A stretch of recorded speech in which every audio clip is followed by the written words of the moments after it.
સમગ્ર કચ્છ સહિત ભુજ શહેરમાં ઈદ ઉલ અઝહાની ધાર્મિક માહોલમાં પરંપરાગત ઉજવણી કરવામાં આવી હતી। ભુજની ઐતિહાસિક મુખ્ય ઈદગાહ પર મોટી સંખ્યામાં મુસ્લિમ બિરાદરોએ ઈદની નમાઝ અદા કરી હતી। સૈયદ પીર ઇસ્માઇલ સાના ગાદીન સીન સૈયદ ખીરસા બાપુ બુખારીએ ઈદની નમાઝ અને ખુતબો પઢાવ્યા હતા। તેમણે કુરબાનીનું મહત્વ સમજાવી કચ્છમાં હંમેશા કોમી એકતા અને ભાઈચારો કાયમ રહે તેવી ખાસ દુઆ ગુજારી હતી। મરહુમ સૈયદ હાજી હાસમ શાહ ખેરસા બુખારીના સવાબે જારિયા પુણ્ય અર્થે ઈદગાહ પરિસરમાં નવા બનાવેલા વુઝુખાના, ટોયલેટ અને બાથરૂમની સુવિધા બિરાદરો માટે ખુલ્લી મૂકવામાં આવી હતી।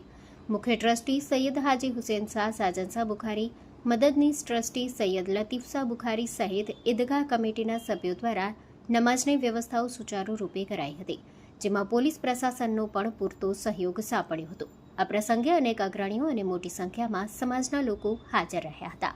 જનમિત્ર ન્યૂઝ ભુજ સતત આપની સાથે। સૈયદ ખૈરશાહ હાજી હાશિમ શાહ, ભુજ શહેર ઐતિહાસિક મુખ્ય ઈદગાહ મુતવલી। આજે અમે ભુજ શહેરની મુખ્ય ઈદગાહ ખાતે ઈદ ઉલ અઝહાની બહુ જ શાંતિપૂર્વક અને ભાઈચારા સાથે ઈદ ઉલ અઝહાની નમાઝ અદા કરી। તેમાં બહુ જ મોટી તાદાદમાં મુસ્લિમ બિરાદરો એકઠા થઈ અને કુરબાનીના જજબાથી ઈદની ઉજવણી કરી છે।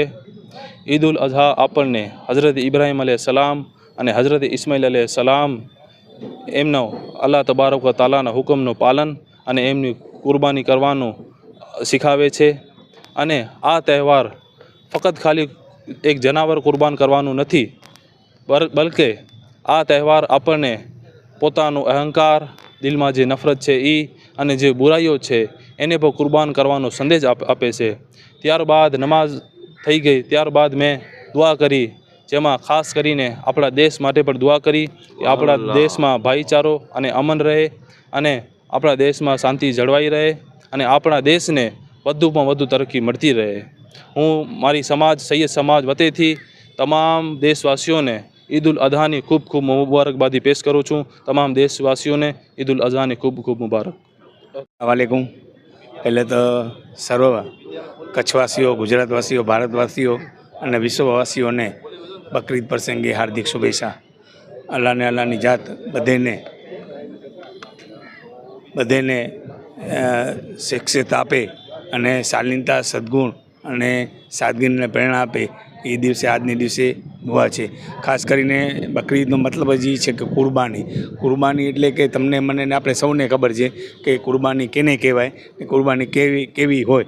અમારા અલ્લાહ તરફથી જે પણ આદેશ મળ્યો છે એના અનુસંધાને અમે એનું પાલન કરી છીએ ને 110% અમે એની કોશિશ કરી છે। ખાસ કરીને જ્યારે હજનો મહિનો છે, હજનો મહિમા પૂરો થયો અને જ્યારે આજે બકરીદની ઉજવણી કરવામાં આવી અને સાથે સાથે ઈદ ઉલ અઝહા કહેવામાં આવે છે એને, આજે શાનદાર જાનદાર રીતે મુખ્ય ઈદગાહ ઉપર નમાઝ પઢાવવામાં આવી। એકબીજાને અમે દરેકને ઈદ મુબારક કરી અને હાર્દિક શુભેચ્છા આપી। અલ્લાહની જાત આવતો વરસાદ સુચારો વરસાદ થાય એવી સાથે દુઆ કરવામાં આવી હતી।